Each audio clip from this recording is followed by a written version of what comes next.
Bien le bonjour, bonjour à tous madame, messieurs, merci d'être de notre encore ce matin. C'est la revue des grandes unes sur Equinox Télévision. La nouvelle expression qui est donc disponible en kiosque comme bien d'autres tabloïds parle de prison de Kondengui.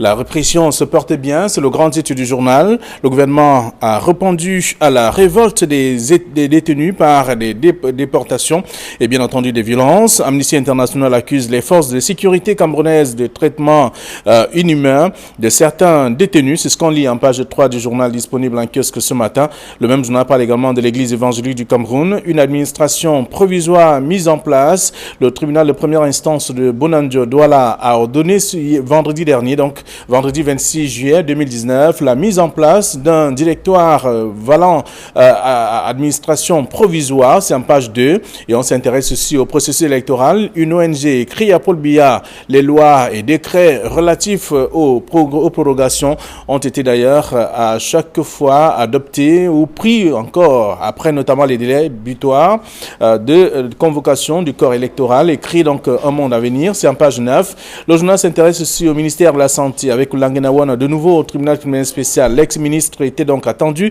vendredi dernier devant la juridiction spéciale pour détournement des biens publics. Le tribunal a motivé son absence pour cause donc de blessure en page 2 de ce numéro, la nouvelle expression de ce matin. Et puis l'aide du Sahel parle donc du Sérail avec Laurent Essou, plombé par les mutineries dans les prisons. C'est ce que dit le journal en page 3. Le journal parle également de Ngaoundéré où les belles des nuits s'organisent en association. C'est en page 7. Et on s'intéresse à la localité de Amchidé. Donc publie que 4 combattants de Boko Haram neutralisés par l'armée camerounaise. C'est en page 3 du journal. L'aide du Sahel disponible en kiosque ce matin. Toujours en kiosque aussi. On va retrouver le journal à Émergence qui parle notamment de violation des droits de l'homme. Amnesty International charge encore le Cameroun, c'est ce que dit le journal en page 4. Le journal s'intéresse aussi à autres faits, parlant de vivre ensemble. La base peut-elle être donc attentive à l'appel de Mbombo Njoya? C'est une question, c'est ce que le journal propose également parmi les sujets de ce matin. Le journal s'intéresse aussi à autre chose, parlant de sécurité à Yaoundé, les remontrances d'Atangandi à Timiévouna. C'est ce que le journal propose pour dire qu'il y a quand même des faits qu'il faut retenir. Et également sur le terrain, le ministre de l'administration territoriale qui a invité le délégué du gouvernement à prendre plus de précautions dans le cadre de la gestion même de la cité. C'est ce que le journal propose aussi dans le numéro disponible en kiosque ce matin. Mutation pour sa part parle de MRC Diaspora, base les masques. Les masques justement, c'est ce que le journal propose ce jour. Le journal s'intéresse à cette actualité tout en rappelant que le pouvoir soupçonne le mouvement pour la renaissance du Cameroun d'être donc en collision avec des activistes résidant à l'étranger. Le parti de Maurice Kamto pense qu'il s'agit là d'accusations infondées. C'est ce que propose le journal en page 9. Le journal a d'autres informations aussi parlant notamment du budget 2020. Paul Biya fixe notamment les orientations parlant de ce budget 2020. Donc c'est à lire dans le journal disponible ce matin. Et c'est un kiosque aussi. Le journal Intégration pour sa part parle du Cameroun. Boulimie sexuelle sur la toile. C'est ce que propose le journal. Toutes les images, en tout cas sur quelques images, il y a bien sûr des images parlant de la sexualité qui sont également ventilées à travers les réseaux sociaux. Tout cela qui trouble aussi ce qui fouille en tout cas des sites. C'est à découvrir dans le journal disponible ce matin qui parle également de la monnaie électronique. La BR durcit le ton de paiement. C'est ce que le journal également propose ce matin. Les conditions sont difficiles désormais. Et là, on peut découvrir autre chose. Le messager qui est dans un kiosque qui parle de la crise anglophone. Comment la guerre a décimé la filière banane. C'est ce que propose le journal. La production en chute libre, en perte sèche, donc de 40%. C'est ce que propose le numéro disponible en kiosque ce matin. Le journal est donc disponible. Le journal s'intéresse donc à autre chose, parlant notamment de la CAN 2021. Donc Cameroun, pays hôte de la honte. C'est une question, moins d'un an seulement après le fiasco de l'édition 2019, l'Algérie se positionne en cas de défaillance, ce que nous propose le journal. En page 11, le journal s'intéresse aussi à Tomanyo Namjoya, ce que je pense de la forme de l'État, à lire dans l'interview du député UDC, en page 3 du journal, disponible en kiosque ce matin. Donc dans le journal Le Messager. Le journal Le Jour parle de filière banane avec la difficile relance de la production à la CDC. C'est ce que propose le journal dans un mini-dossier disponible dans le numéro de ce matin. Le journal s'intéresse aussi à la mutinerie à la prison centrale. Kondengi toujours militarisé, c'est ce que dit le journal. Jusqu'à ce matin encore, les hommes armés sont toujours postés pour quoi faire. C'est une question, mais avec également la réponse que je vous invite à découvrir dans le mini dossier proposé par le journal. Le journal s'intéresse aussi aux Lions indomptables qui remportent notamment la médaille d'argent après notamment la rencontre d'hier. C'est le Lion du volleyball, selon bien sûr le journal. Le quotidien Le Jour de ce matin, toujours dans la presse, on va découvrir autre chose, notamment Info Matin qui parle donc de l'univers carcéral, plein feu sur les réformes. C'est ce que propose le numéro de ce matin dans le cadre notamment de ce qui est fait à la suite de ce qui s'est déroulé à Kondengi. En dépit du contexte donc économique difficile, le ministre de la Justice déploie notamment des efforts louables au cours des dernières années donc pour améliorer la situation générale des détenus. C'est ce que dit le journal ce matin. Le journal parle également de l'organisation de la CAN 2021 avec l'Algérie, le plan B donc de la CAF en page 2 du journal Info Matin disponible en kiosque ce matin. Un autre journal, c'est bien entendu le Soir hebdomadaire qui parle d'une période de 29 juillet 1992, 29 juillet 2019. Jeanne-Irène Billard aux oubliettes, qui s'en souvient? C'est une question. Saint-Éloi Bidon accuse notamment Paul Chantal et Franck Billard. Grand déballage à découvrir dans le dossier proposé par le journal Le Soir hebdomadaire, qui a également d'autres informations parlant notamment du barrage hydroélectrique donc de Lompanga. Les ex-employés réclament bien sûr 800 millions de francs CFA. Ils ont écrit au chef de l'État. C'est à lire dans le dossier proposé par le journal ce matin. Et puis le journal L'Essentiel du Cameroun parle de Boko Haram, 10 ans de sale guerre. C'est ce que propose comme titre, bien sûr, le numéro de ce matin, qui est en kiosque et qui a d'autres informations aussi. Cameroun Tribune, pour sa part, s'intéresse au Cameroun, à la collaboration, la coopération Cameroun-France, pour dire que cette coopération est passée au scanner à travers notamment Gilles Thibault, qui est donc arrivé en fin de séjour dans notre pays. Il y a eu une rencontre entre le chef de l'État et le désormais ex-ambassadeur de France au Cameroun, durant plus de 2h30 pour parler des questions du Cameroun et bien sûr des rapports, des relations entre la France et notre pays, le Cameroun. Ça a découvert dans le dossier proposé par le numéro ce matin, qui a également d'autres informations. C'est Cameroun Tribune, le quotidien de l'économie pour terminer. Parlons de la CDC à l'agonie. PHP creuse bien sûr son avantage dans la filière banane. C'est le dossier proposé par le numéro de ce matin pour dire que plusieurs entreprises, à cause de la crise anglophone, sont en chute libre en ce moment. Voilà ce que la presse nous propose, celle que nous avons reçue à notre rédaction. Sur ce plateau, Bena Batana, bonjour et bienvenue. Bonjour Flavien Dongo, bonjour Jean-Paul. Jean-Paul a changé de position aujourd'hui. Il est plutôt un débatteur. Et I will say good morning to Moyoka, good morning to Bafou. It is always a pleasure to be there. Très bien, merci d'être là, ce premier jour de la semaine. Jean-Paul Chuniel, bonjour.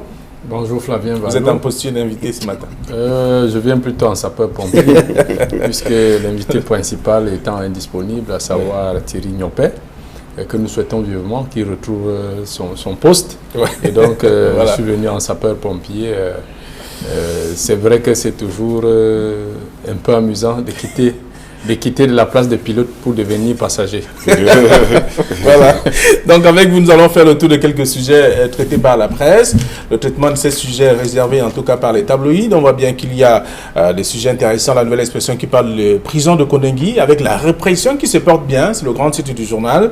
Pour dire également qu'il y a d'autres faits aussi avec des situations et d'autres tabloïds qui sont revenus sur cette même situation. Donc avec également le journal qui parle donc de Info Matin, qui parle de l'univers carcéral, plein feu sur les réformes également. C'est à la suite de tout ce qu'on a pu entendre et on a pu observer au niveau des prisons de Yaoundé et bien entendu de Boya.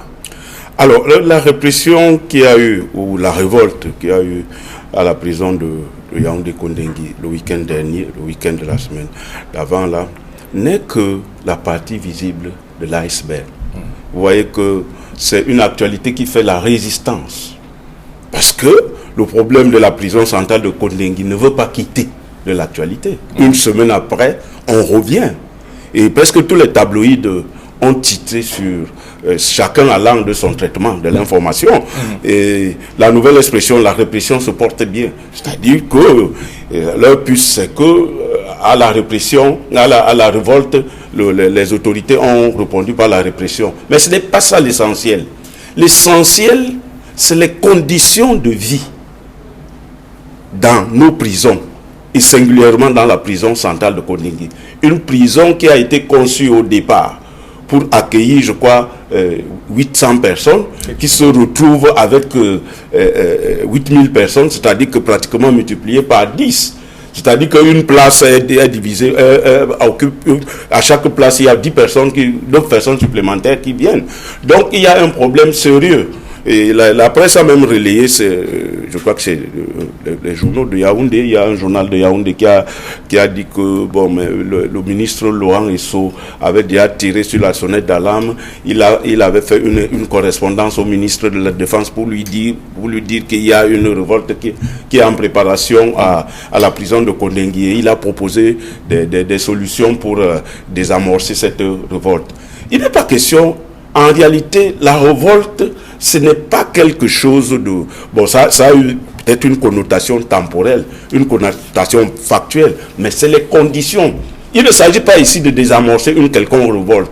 Mais est-ce que c'est nouveau? On entend parler des conditions, tout au moins on parle de l'univers carcéral qui aujourd'hui qui connaît beaucoup de difficultés. Ce n'est pas une affaire d'aujourd'hui. On a entendu des gens dire ça, un peu comme pour banaliser la situation. Ben oui, plus les gens en parlent, plus les conditions se détériorent d'ailleurs. Et les gens doivent parler tant qu'on n'a pas trouvé une solution aux conditions de prison. Parce qu'une prison, ce n'est pas un mouroir. C'est un centre et on parle même de centre de resocialisation. Parce qu'on peut revenir dans la société à partir de la... C'est encore ce même sens qui est utilisé aujourd'hui, ce centre de resocialisation. Oui, malheureusement, les conditions ne sont pas réunis pour que ce soit un centre de resocialisation. Oui. Au contraire, ça devient de plus en plus un centre de perdition, perdition sociale. Jean-Paul Souniat, la nouvelle expression qui parle de la répression qui se porte bien, finalement. Bon, la répression se porte bien, c'est vrai, c'est un titre assez évocateur.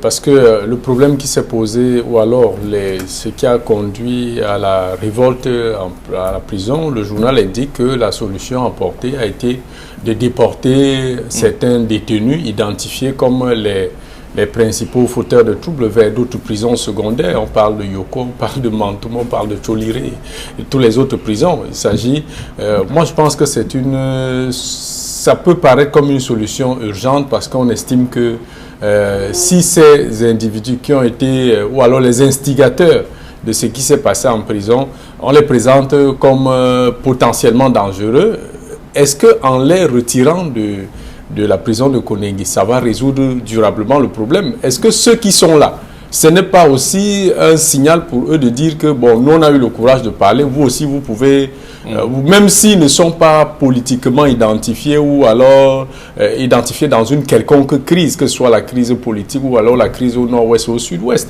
Donc la révolte en prison ne naît pas seulement parce qu'on est d'un bord politique ou bien on a quelques revendications, mais même les détenus qui sont là-bas et qui n'ont pas été jugés depuis et qui ne sont pas impliqués dans les quelques combats politiques ou crises sociopolitiques, ils peuvent aussi revendiquer. Ça peut aussi entraîner une révolte. Donc les prisons à travers le monde, on a souvent eu les révoltes. Les révoltes n'ont pas souvent été liées uniquement aux revendications sociopolitiques.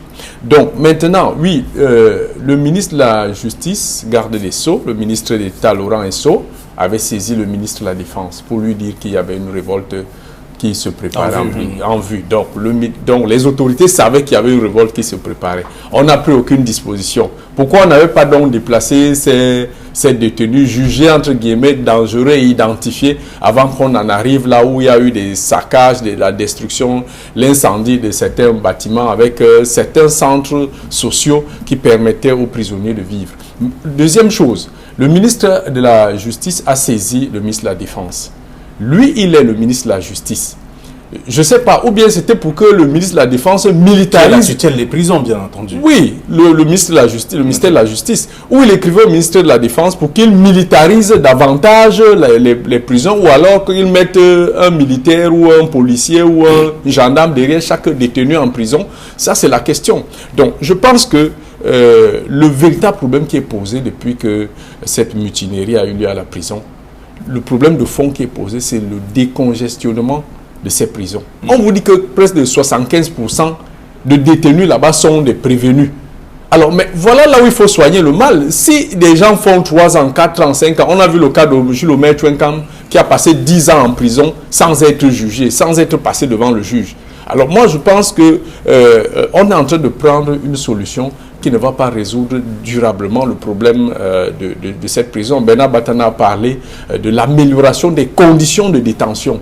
Tant que les conditions de détention ne sont pas améliorées, ces prisons-là sont un peu à l'image d'un volcan qui bouillonne et qui à tout moment peut exploser. D'accord. Et toujours à la suite, dans le mini-dossier proposé par la Nouvelle Expression ce matin, il y a notamment, puisqu'on parle de maltraitance à Kondengui, il y a le journal, donc Marie-Évelyne Pertrus, qui fait savoir, qui est d'ailleurs la directrice pour l'Afrique de l'Ouest et bien sûr l'Afrique centrale de Amnesty International, qui fait savoir que le Cameroun exagère un peu à la suite parce qu'il y a un non-respect des droits de l'homme, des droits humains. Oui, on le dit toujours, mais avant, on attendait une réponse forte de la part du ministère de la Justice par rapport à cette situation de la prison qui a été de la prison de Kondengui. Une réponse forte consisterait par exemple à diligenter toutes les affaires pour que on libère, une façon aussi on libère ce qu'on peut libérer. Mais la réponse qui est arrivée de la part de ces déportés, vous savez, lorsqu'on parle de la prison de Yoko, de la prison de Tcholiré ou de Mantoum, on se rappelle que c'était des prisons, des détentions, des centres de détention pour les prisonniers politiques. Est-ce que le pouvoir de Yaoundé a ressuscité les prisons politiques, ceux qui ont été déportés? On nous dit que c'est des gars du MRC. Dont on disait qu'ils ne sont pas des prisonniers politiques. Vous comprenez un peu à quoi est-ce que cela peut renvoyer? Savoir que ces prisons-là, c'était des centres... Le discours officiel, il n'y a pas longtemps, disait qu'il n'y a pas de prisonniers politiques au Cameroun. Bon, maintenant, ça veut dire que les prisons politiques qu'on connaissait, prisons politiques, est-ce que ces prisons-là ont été mutées en centres de détention pour des prisonniers de droit commun? C'est le questionnement qu'il faut se poser par rapport à leur déportation. Est-ce qu'ils auront le traitement qu'il n'y a pas longtemps, naguère, les prisonniers politiques avaient, parce qu'on connaît comment, on sait comment ils étaient traités dans les prisons de Yoko, Mantoum ou autre Tcholiré. Okay. Parce que c'est les questions qu'il faut poser. Bon, maintenant, au niveau de la torture, c'est des choses qu'on dénonce. Je crois qu'il y a eu une sortie d'Amnesty International qui a dit qu'il y a eu des traitements, parce que c'est les des thèmes appropriés. Ils ont été victimes des traitements inhumains et dégradants. Notamment le vice-président Mamadou Mouta. Le journal parle de 59 membres et sympathisants du MRC torturés. Voilà. Bon, maintenant, et comme le dit, je dis, on parle de ça tous les jours, que la torture est revenue dans nos prisons, la torture est revenue dans nos centres de détention, alors qu'on évolue vers plus de liberté, vers plus de traitements qui soient humains et non dégradants. Parce qu'il faut dénoncer cela. Lorsque le journal La Nouvelle Expression qui parle de prison de Kondengui, avec la répression qui se porte bien, il y a l'aide du Sahel qui parle du Sérail, Laurent Esso, plombé par les mutineries dans des prisons. On évoque justement les deux cas. Oui, mais c'est pour simplement dire que le ministre Laurent Esso est en difficulté. C'est-à-dire que là, il faut expliquer pourquoi cela est arrivé dans les prisons, avec tout ce qu'on dénonce. Maintenant, le ministre a déclaré, d'après ce qu'on a lu dans les journaux, qu'il avait saisi le ministre de la Défense. Est-ce le ministre Laurent Esso en train de dégager sa responsabilité pour dire que non, lui n'est pas coupable, il ne répond pas de ce qui s'est passé. Lui, il avait émis les signaux et le ministre de la Défense et le secrétariat général de la présidence de la République sont restés sourds à ce signal. Donc, une façon de dire que lui n'a rien à voir dans ce qui se passe, non. Donc, je pense que le problème de fond, au-delà de la torture, et puis d'autre part, il faut quand même souligner que je ne me rappelle pas que quelqu'un allait un jour dans une prison, et surtout pour ceux qu'on classe comme des prisonniers politiques, qu'on vous caresse dans le sens du poil pour vous dire soyez la bienvenue, on vous déroule un tapis rouge. Donc, cette torture-là, ce n'est pas la première fois qu'on les dénonce, même bien avant l'interpellation de l'incarcération de ces militants du MRC sur la crise anglophone. Les problèmes de torture, on l'avait toujours posé dans les prisons du Cameroun. Donc, moi je pense simplement que ce qu'il faut faire pour que cette solution soit durable, il faut décongestionner les prisons et rien d'autre. Très bien. Il y a des gens qui n'ont pas raison, qui n'ont pas le droit d'être là-bas. Je vais vous inviter en tout cas à l'avis des lecteurs. Vous voulez ajouter quelque chose? Oui, il faut dire que le ministre de la Justice est la tutelle technique de la prison. Est-ce que c'est la tutelle qui assure la sécurité? On peut penser que par solidarité gouvernementale, il a donc fait recours, il a fait recours au ministre de la Défense pour que la sécurité soit assurée, renforcée au niveau de la prison, parce qu'il y avait en vue une révolte au niveau de la prison. Moi, je pense que par solidarité gouvernementale, il pouvait le faire. Mais malheureusement, une solution n'a pas été trouvée et puis la révolte a eu lieu. Juste aussi pour ajouter un élément, vous savez que ce que ça coûte en hommes et en ressources humaines à l'armée camerounaise dans les régions du nord-ouest, du sud-ouest et l'extrême nord. Donc je pense que demander au ministre de la Défense qu'on aille sécuriser une prison, je pose toujours la question, est-ce que la révolte a eu lieu à l'extérieur de la prison? Est-ce que l'intention de la révolte c'était l'évasion?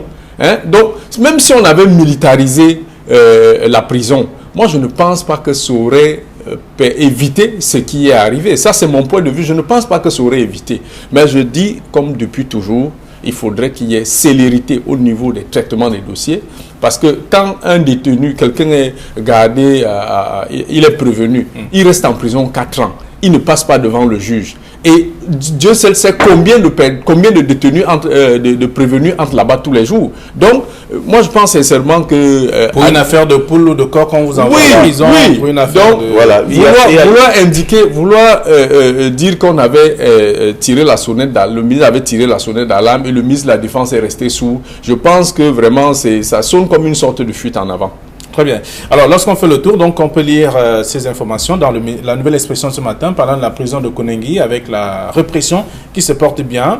Et on parle également de l'Aide du Sahel, qui parle de Laurent Esso plombé par les mutineries dans les prisons, donc en page 3 également de ce journal. Autre chose, autre situation également, parlant notamment de Le Messager qui s'intéresse à la crise anglophone, comment la guerre a décimé la filière banane, donc avec la production en chute libre aujourd'hui, des pertes pertes sèches donc de 40%, 7000 employés en chômage technique, le chemin escapé donc de la relance difficile. Le quotidien Le Jour ne rate pas l'occasion également de parler de cette filière banane avec la difficile relance donc de la production à la CDC. Alors, il faut dire que les tabloïds d'aujourd'hui se sont donné rendez-vous pour traiter de cette conséquence économique. Parce que c'est un cas d'école sur les conséquences économiques de cette guerre qui dure depuis 3 ans. Vous vous souvenez que les régions du nord-ouest et du sud-ouest, c'est 20% du produit national brut, du produit intérieur brut. 20%. Le tableau, c'est 30 milliards perdus en 6 mois d'arrêt des activités de la CDC. 7000 emplois supprimés. Et on parle même, il y a un centre de... Des équipements saccagés aussi. Des équipements saccagés. Il y a un centre de conditionnement qui a été détruit et qui doit coûter 150 millions de nos francs pour sa réhabilitation. Donc, le tableau est sombre. Et je crois que c'est le début de ce qu'on va appeler les conséquences économiques de la guerre, de la crise dans les zones anglophones. Et donc, dans l'article, on cherche des moyens pour réhabiliter, pour que les gens recommencent. Non, le seul moyen pour que ça fonctionne en toute sécurité, c'est que cette guerre s'arrête. Parce qu'il ne sert à rien de reconstruire des bâtiments pour être une fois détruits par les séparatistes. Tant qu'ils seront en activité, l'activité économique sera menacée dans ce coin-là. Vous savez, lorsqu'on entreprend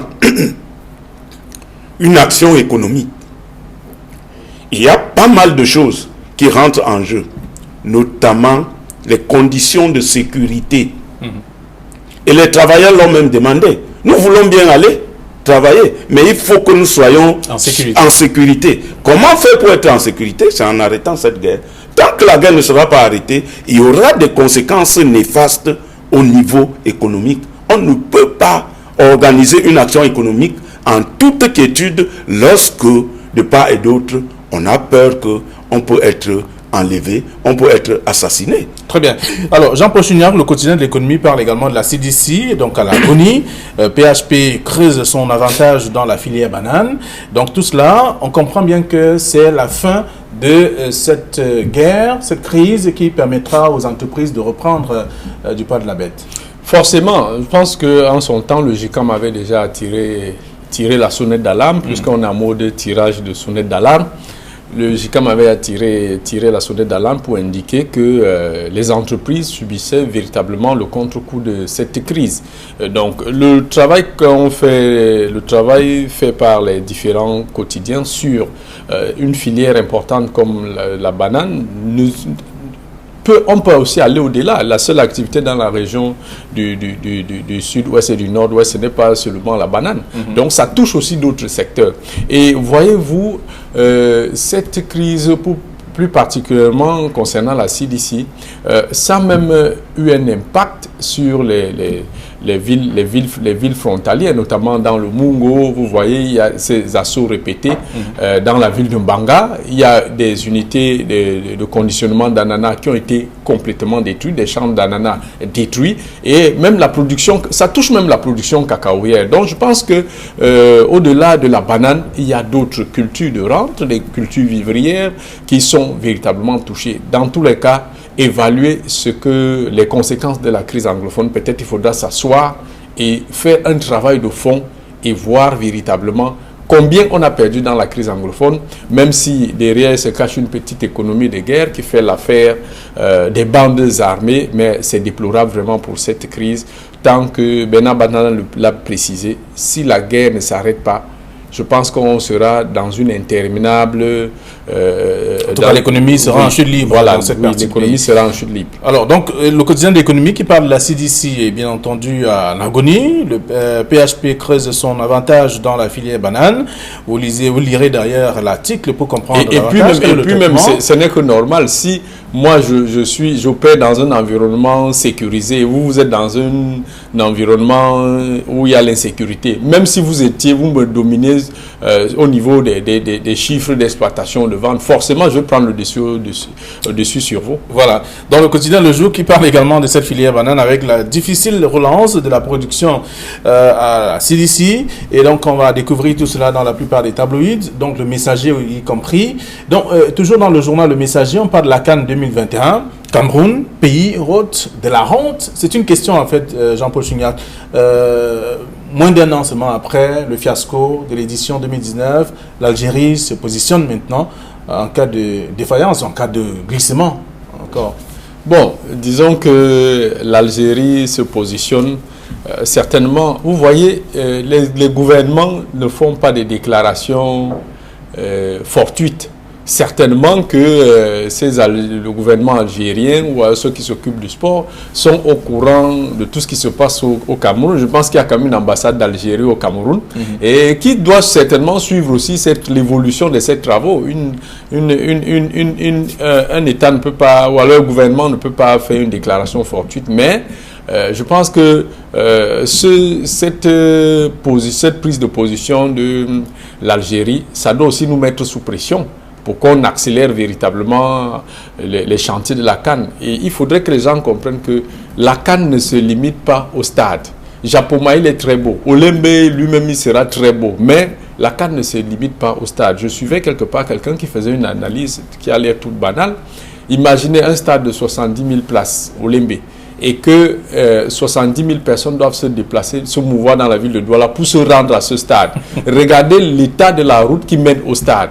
Donc, et vous indiquez que le stade de Japoma est à moins de 45 km d'Edea. Donc, il y a des Camerounais qui peuvent partir d'Edea, de la Saranga maritime, pour venir aussi voir le match. Des égats aussi. Donc, imaginez dans quel état se trouvera cet axe-là. D'accord. Alors, donc, on comprend qu'il y a, en tout cas, est-ce qu'il pourrait y avoir un autre glissement? Si on s'intéresse à la question que se pose le messager, Cameroun, pays hôte de la honte. Vous savez, quand on entreprend de gérer une action, tout est possible. Et moi, je pense qu'il s'agit là de plan B. Dans l'organisation de la CAN 2021, du plan B de la CAF, qui s'est dit qu'au cas où le Cameroun n'est pas prêt, il y a l'Algérie qui est là. Je crois que c'était une interview du ministre algérien qui le disait. Non, je pense que nous n'y sommes pas encore. On en est. Pourquoi il ne faut pas que les gens prennent toujours des informations pour une réalité? Non, on n'y est pas. C'était le plan B. Donc le Cameroun, l'organisation de la CAN 2021, jusqu'à présent, là, est attribuée au Cameroun. Tout le monde le sait. Vous faites quand même une lecture, vous voyagez. Est-ce que vous avez l'impression que... Même 2019 est attribué au Cameroun. Maintenant, ce qu'il faut, c'est de mettre des infrastructures pour accueillir les 24 pays qui viendront. On a encore, je crois, quelques mois pour le faire. Ah, ça a toujours été. Quelques mois pour le faire. Et je crois dernièrement, là, il y a le responsable de la construction italienne, de la construction du stade Olympe, qui disait que d'ici décembre, tout sera prêt. On dit toujours que tout sera prêt. Mais si ce n'est pas prêt, bon, on va actionner le plan B. C'est de cela que les questions. Mais pour le moment, l'organisation revient au Cameroun. D'accord, vous n'allez pas attendre. Flavien Valongo, il faut quand même préciser que la CAN 2019, on nous l'avait attribué en 2014. On s'est retrouvé en 2019. On n'a finalement rien fait et la CAN nous avait été retirée.